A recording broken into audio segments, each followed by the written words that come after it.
그 속담에 핑계가 없는 무덤이 없다라는 한국 속담이 있습니다. 무슨 일이든지 사람은 다 핑계를 만들 수 있다라는 뜻입니다. 만약 무슨 일을 했어야 됐는데 우리가 그 일을 하지 않았다라고 하면 그것은 우리의 마음의 문제일 때가 많습니다. 물론 피치 못할 사정이 있을 수도 있습니다.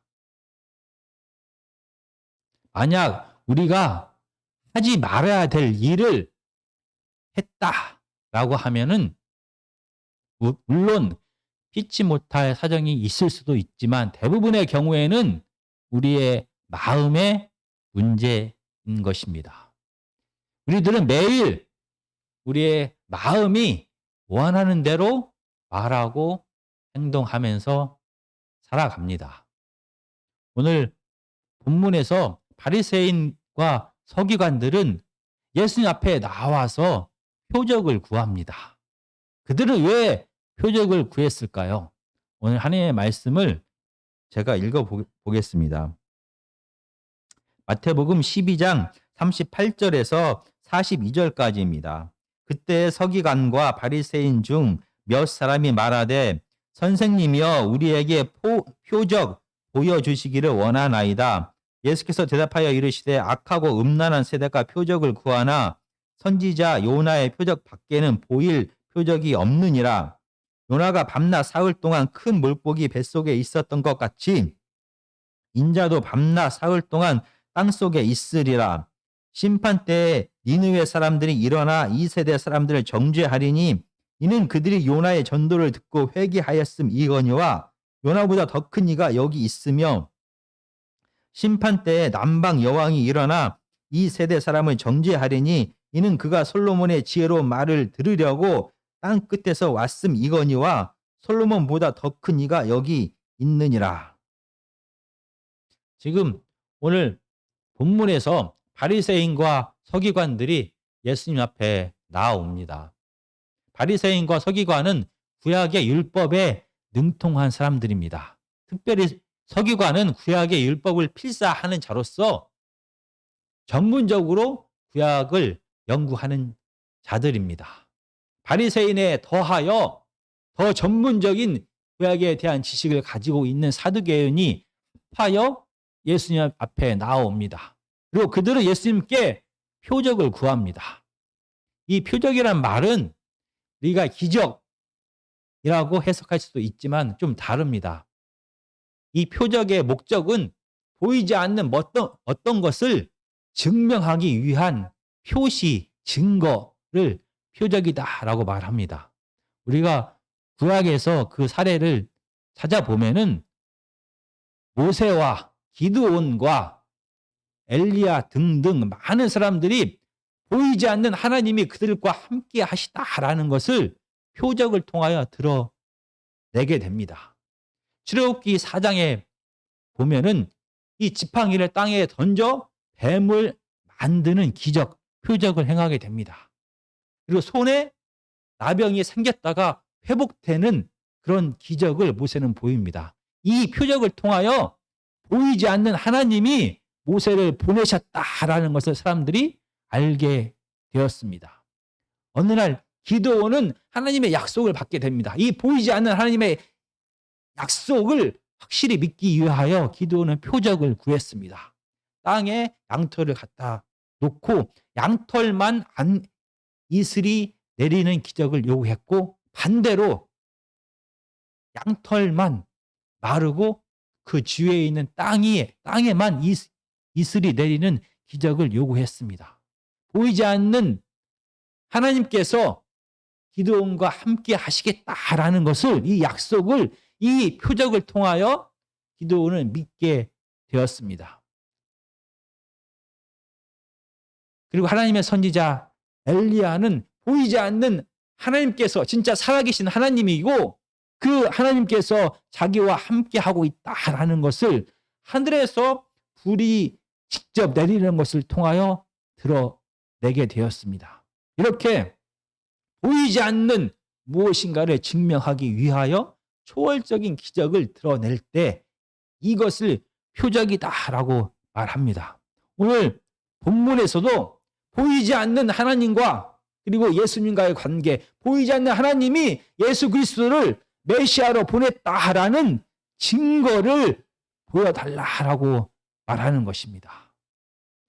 이 바리새인들과 서기관은 예수님이 메시아이심을 정말로 믿기 위하여 구약에서부터 예언된 그토록 이스라엘 백성들이 기다리고 있는 메시아가 예수님이심을 분명히 확실하게 믿기 위하여 예수 그리스도에게 표적을 구한 것입니까? 오늘 본문은 그렇지 않다라고 말합니다. 왜냐하면 이렇게 표적을 구하는 예수님께서 정말 하나님이 보내신 메시아가 맞습니까? 라는 그런 간절한 마음으로 그들에게 예수님께 찾아왔다라면 예수님의 반응이 달랐을 것입니다. 그런데 예수님은 표적을 구하는 바리새인들과 서기관을 향하여 이렇게 말합니다.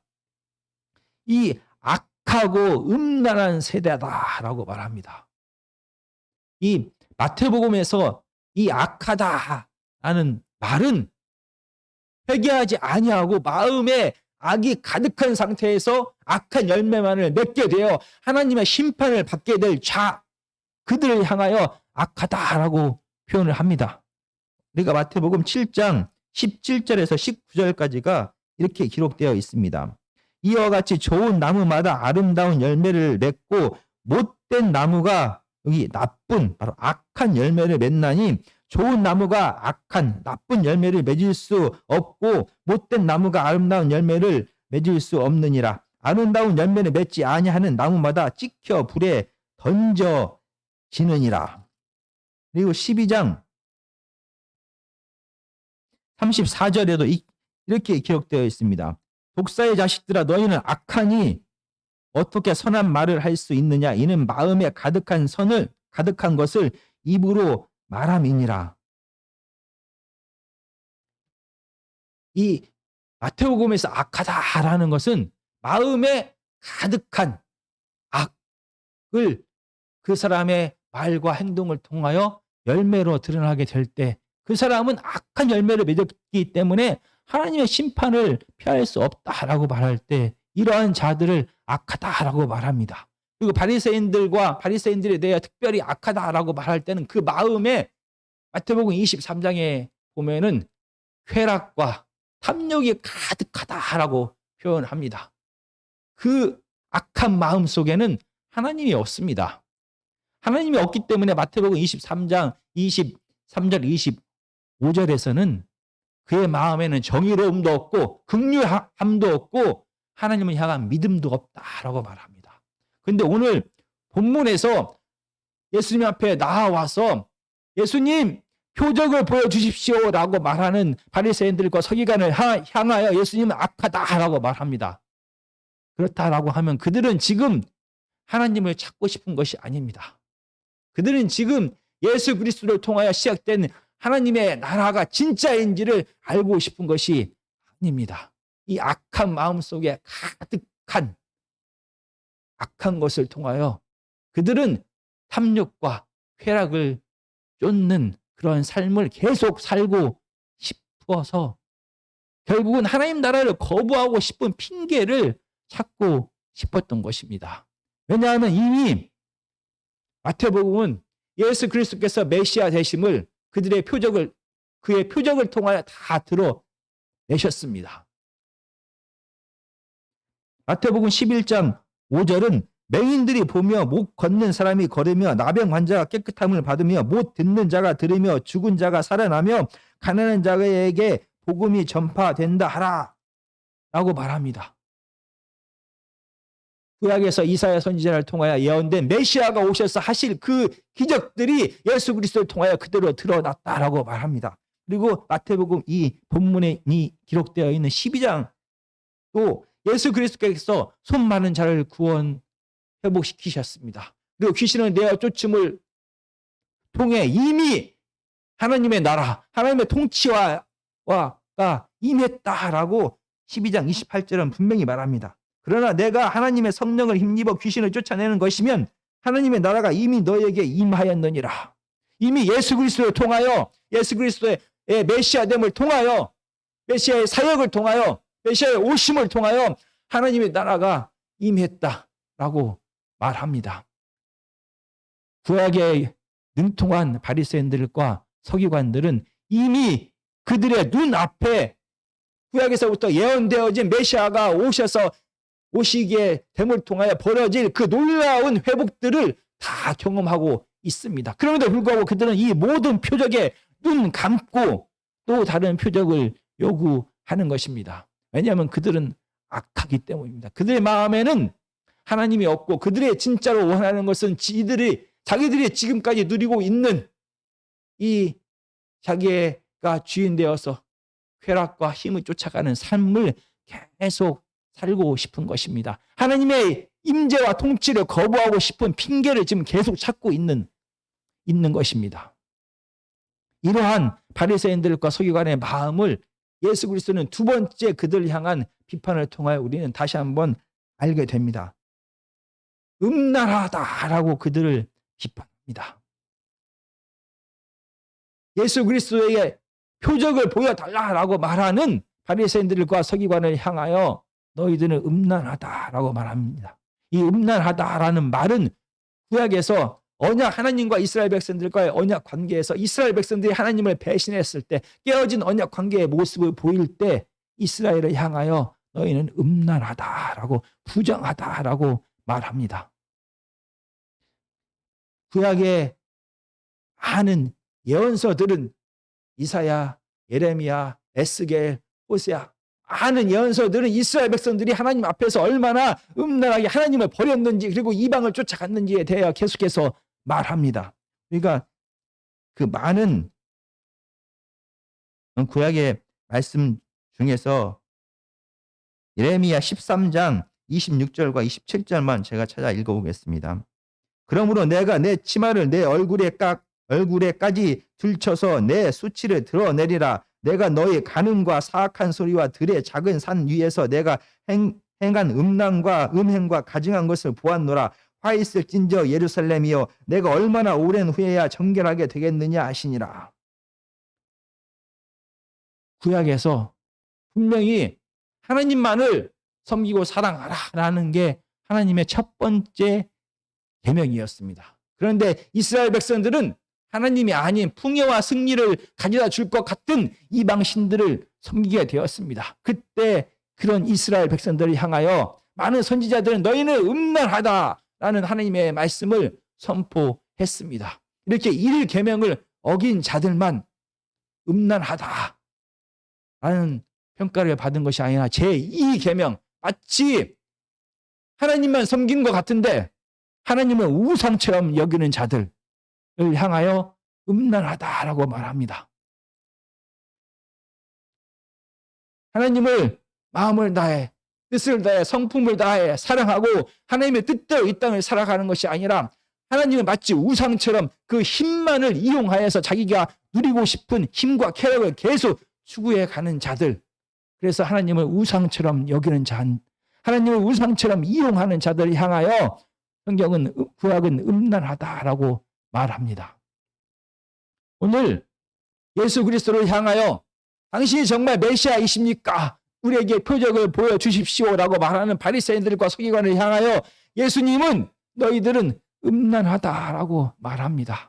이런 바리새인들과 서기관은 진짜로 예수 그리스도를 받아들이고 예수 그리스도를 통하여 시작된 하나님 나라 앞에, 하나님 앞에 그들의 생각과 지식과 그들의 주인됨을 다 내려놓고 온전히 순종할 자세가 되어 있지 않은 것입니다.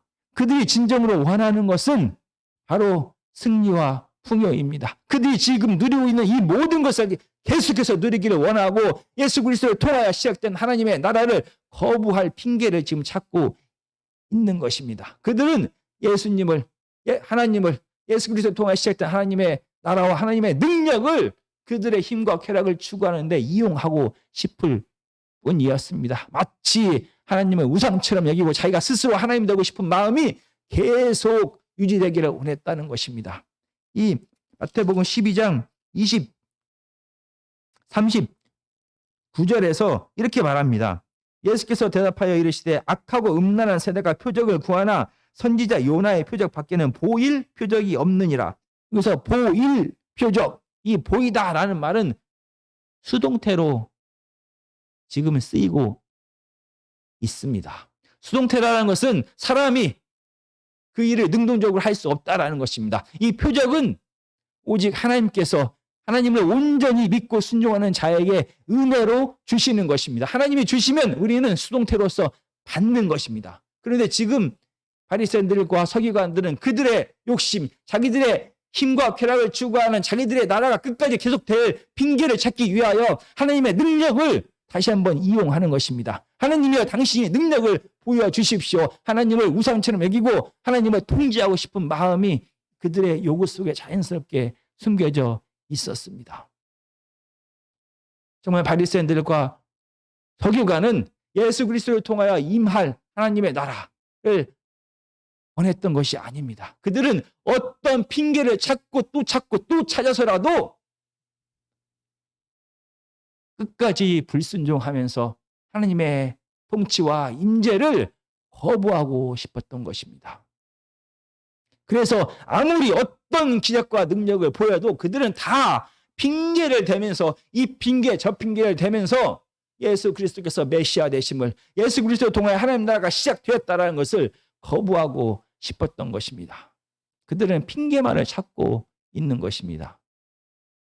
이런 바리새인들과 서기관을 향하여 너희는 도저히 핑계할 수 없다라고 말씀하시면서 구약의 두 가지 사건에 대하여 말합니다. 12장 39절에서 41절까지를 다시 읽겠습니다. 예수께서 대답하여 이르시되 악하고 음란한 세대가 표적을 구하나 선지자 요나의 표적 밖에는 보일 표적이 없느니라. 요나가 밤낮 사흘 동안 큰 물고기 뱃속에 있었던 것 같이 인자도 밤낮 사흘 동안 땅속에 있으리라. 심판 때에 니느웨 사람들이 일어나 이 세대 사람들을 정죄하려니 이는 그들이 요나의 전도를 듣고 회개하였음 이거니와 요나보다 더 큰 이가 여기 있으며. 바로 두 가지 사건 중에 첫 번째 사건은 요나입니다. 요나 선지자는 3일 동안 물고기 뱃속에 들어가게 됩니다. 그리고 나서 기적적으로 그 물고기 뱃속에서 살아나와서 니느웨라는 이방 도시에 가서 하나님의 심판의 말씀을 전합니다.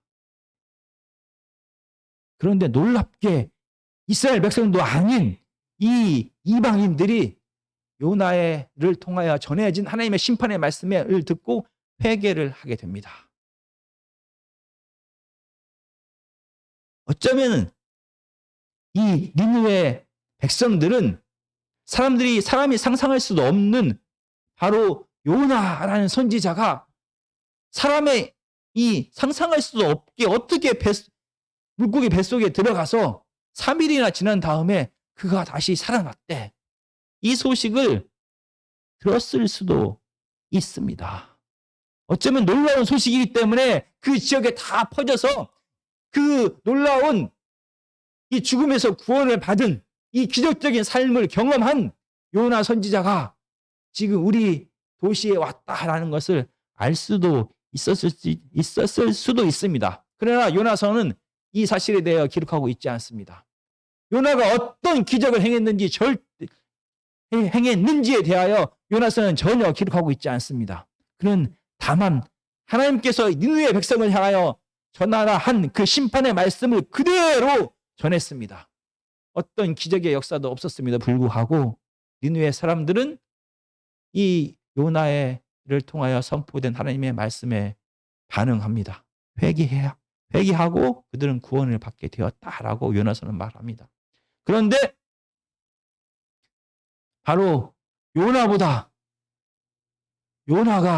니느웨에서 하나님의 심판의 말씀을 전했던 그 사건보다 더 위대하고 놀라운 사건이 예수 그리스도의 사역을 통하여 이스라엘 땅에 벌어졌습니다. 예수님은 사람이 감히 상상할 수도 없는 이 죽음과 두려움, 이 죽음과 죄악 가운데서 고통당하는 사람들을 회복시키기 위한 놀라운 일들을 벌이셨습니다. 이 놀라운 기적들을 통하여 많은 사람들은 예수님이 메시아이구나라는 것을 깨닫게 됩니다. 이 놀라운 사람들이 상상할 수도 없는 구약에서 예언된 그대로의 사건이 이스라엘 땅에 벌어졌습니다. 그런데도 불구하고 많은 바리새인들과 서기관을 비롯하여 마음이 굳어진 사람들은 예수 그리스도의 말씀에 반응하지 않았습니다.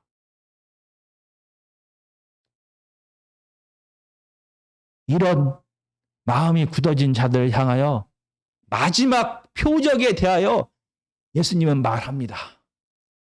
마지막 표적은 바로 예수 그리스도께서 십자가에 죽으시고 3일 동안 죽어 있다가 부활하실 것이다 라는 그 사실입니다. 이 완악한 죄악에 가득한 사람들의 죄를 대신하여 모든 세상의 죄를 다 짊어지고 예수 그리스도께서 온전히 순종하심을 통하여 십자가에서 죽으실 것이다 라고 말합니다. 그리고 이 온전한 순종을 하나님께서 받으시고 예수님을 부활하게 해 주실 것이다 라고 말합니다. 감히 이 세상 역사 속에서 이런 일을 겪어보지 못했습니다. 이런 예수 그리스도의 마지막 표적을 보고도 만약 회개하지 않는다라고 말하면 그는 절대 회개할 마음이 없는 것입니다. 그는 진짜로 회개할 마음이 없고 그저 불순종하고 싶은 이 핑계를 찾고 싶을 뿐입니다. 이렇게 마음이 굳어져 버려서 완전히 회개하지 아니하고 스스로 예수 그리스도의 어떤 표적을 통해서도 하나님 나라를 거부하는 자는 심판을 받을 수밖에 없다라고 오늘 본문은 말합니다.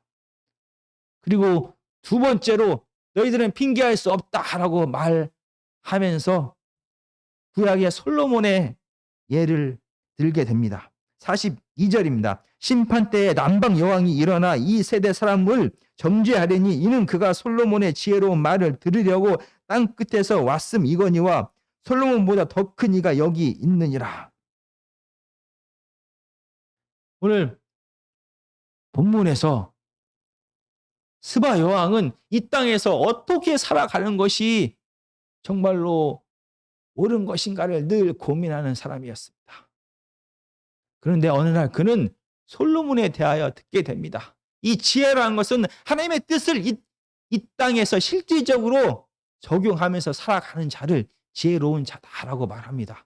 하나님께서 어떻게 살아야 될지를 구체적으로 깨달은 자, 하나님은 율법을 통하여 우리가 어떻게 살아가야 될지를 선포하셨습니다. 그리고 구체적으로 일상생활에서 우리가 하나님의 뜻을 어떻게 실현할지를 깨달은 자를 지혜로운 자라고 말합니다.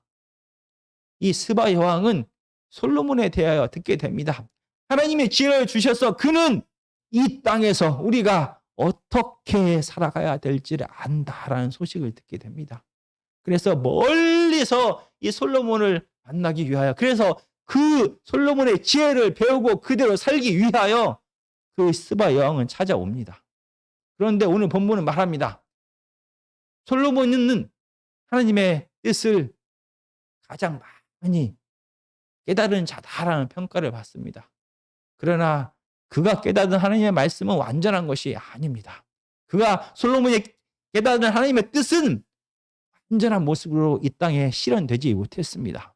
그런데 솔로몬보다 위대하신 예수 그리스도는 하나님의 뜻이 무엇인지를 완전하게 이 땅에서 설명을 하고 실현하는 구체적인 삶을 살아가셨습니다. 솔로몬의 지혜와 비교할 수 없는 하나님의 완전하신 지혜, 어떻게 살아가야 될지를 지금 바리새인들과 서기관들은 보게 되었습니다. 그들이 미처 깨닫지 못했던 하나님의 말씀을, 하나님의 뜻을 예수 그리스도는 하나님께서 그들에게 율법을 주신 이유가 무엇인지를 구체적으로 다시 해석하셨습니다. 그들에게 어떻게 살아가야 될지 팔복을 통하여 하나님의 질서를, 하나님의 지혜를 선포하셨습니다. 사람이 상상할 수도 없는, 솔로몬과 비교할 수도 없는 예수 그리스도의 지혜 앞에 많은 사람들은 회개하고 자기의 지식과 자기의 지혜와 자기의 경험을 다 내려놓고 예수 그리스도를 통하여 선포된 이 지혜 앞에 무릎 꿇고 이 지혜대로 살아가면 되는 것입니다. 그런데 지금 바리새인들과 서기관은 예수 그리스도 앞에서 다른 것을 구합니다. 다른 표적을 구하는 것입니다. 왜냐하면 그들은 그들의 생각을, 그들의 경험을, 그들의 지혜를, 그들이 주인 되어서 살아가는 삶을 내려놓고 싶은 마음이 전혀 없는 것입니다. 그들은 그들의 지혜대로, 그들의 경험대로, 그들의 지금까지 누려왔던 대로 자기가 왕되어서 힘과 쾌락을 추구하면서 살아가는 이 삶을 계속 유지하면서 살아가고 싶은 것입니다. 하나님을 거부하고 싶은 것입니다. 그들은 단지 핑계를 원할 뿐입니다. 그러나 예수 그리스도께서 선포하신 말씀, 예수 그리스도께서 이 땅에 살아가신 하나님의 지혜를 보고도 회개하지 않는다라고 하면 그는 결코 다른 어떤 것을 통해서도 그들은 회개할 수가 없는 자들입니다. 이미 모든 것이 다 예수 그리스도를 통하여 드러났습니다. 구약에서 하나님의 뜻을 사람들에게 전하는 여러 가지 직분을 받은 사람들이 존재했습니다. 성전의 제사장들이 하나님의 뜻이 무엇인지를 백성들에게 전했습니다. 이스라엘 왕이 하나님의 다스림이 무엇인지를 실질적으로 이 땅에서 실현하면서 이스라엘 백성들을 다스렸습니다. 하나님의 선지자들이 하나님의 뜻이 무엇인지를 백성들에게 선포했습니다. 하나님의 지혜를 받은 자들이 이 땅을 어떻게 살아가는지를 실질적으로 가르치고 살아갔습니다. 그런데 마태복음 12장은 바로 예수 그리스도께서 이 땅에 오셔서 하신 모든 사역이 바로 구약의 왕과 선지자와 그리고 제사장과 지혜자들을 통하여 드러낸 하나님의 모든 사역보다 월등히 뛰어나다. 완전하신 하나님의 뜻을 예수 그리스도 한 사람을 통하여 그의 왕되심과 그의 제사장 되심과 그의 선지자 되심과 그의 지혜자 되심을 통하여 하나님의 뜻을 드러냈다라고 마태복음 12장은 말합니다. 예수 그리스도를 통하여 하나님의 뜻이, 하나님의 지혜가, 하나님의 구원의 역사가, 하나님의 성품이, 하나님의 계획이 완전하게 이 땅에 다 드러났습니다. 그럼에도 불구하고 더 다른 표적을 구하고 더 다른 선지자를 원하고 더 다른 왕을 원하고 더 다른 제사장을 원하고 더 다른 지혜자를 원하는 것은 진짜 그 마음에 하나님의 뜻을 찾고 싶은 마음이 아니라 그들은 하나님을 거부하고 싶은 마음이 가득한 자입니다. 여전히 자기가 왕되어서 자기의 뜻대로 자기의 생각대로 이 땅을 살아가고자 하는 자들이 핑계를 대면서 더 나은 것들을, 더 다른 표적들을 구하고 있는 것입니다.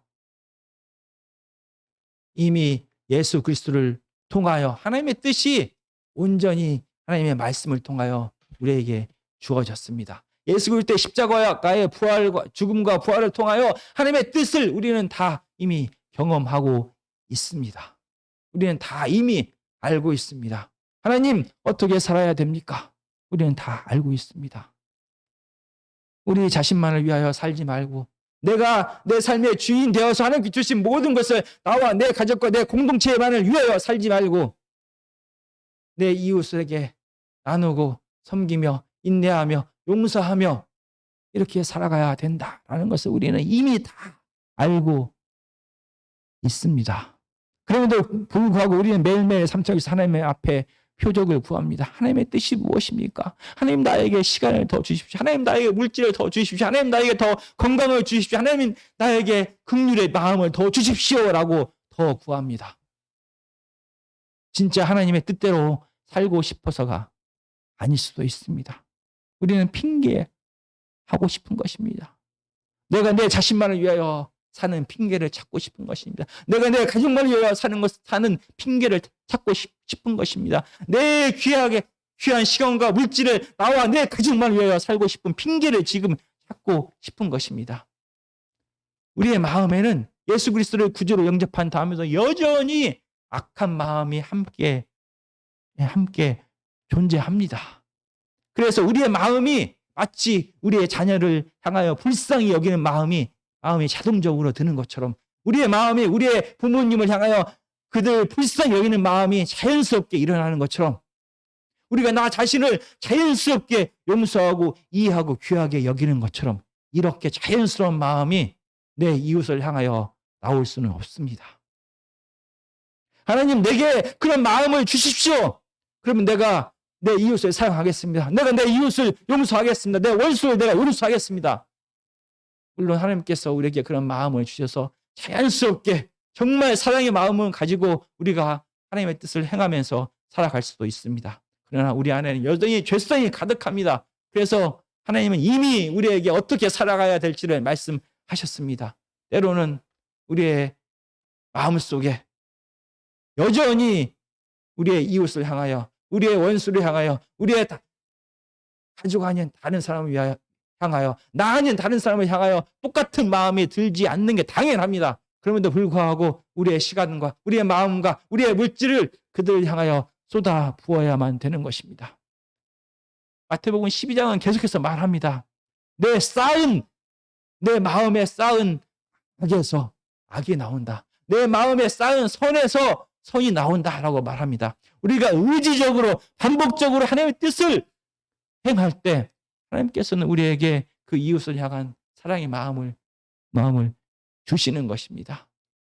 우리가 우리 자녀를 불쌍히 여기는 것과 같은 그런 마음을 우리 이웃을 향하여 똑같이 들 때까지, 우리의 마음이 변할 때까지 우리는 순종하지 않겠다 하는 것은 불순종하겠다라는 핑계를 찾고 있는 것밖에 되지 않습니다. 하나님은 이미 하나님의 말씀을 통하여, 성경을 통하여, 기도를 통하여, 성령님을 통하여, 찬양을 통하여, 많은 사람들을 통하여 우리가 어떻게 살아가야 될지를 다 말씀하셨습니다. 정말 우리가 불순종하기 위하여 핑계를 찾는 자가 아니라 하나님 내가 부족하지만 순종하겠나이다. 내게 용기와 힘과 긍휼의 마음을 주십시오 라고 기도하는 자가 되어야 되는 것입니다.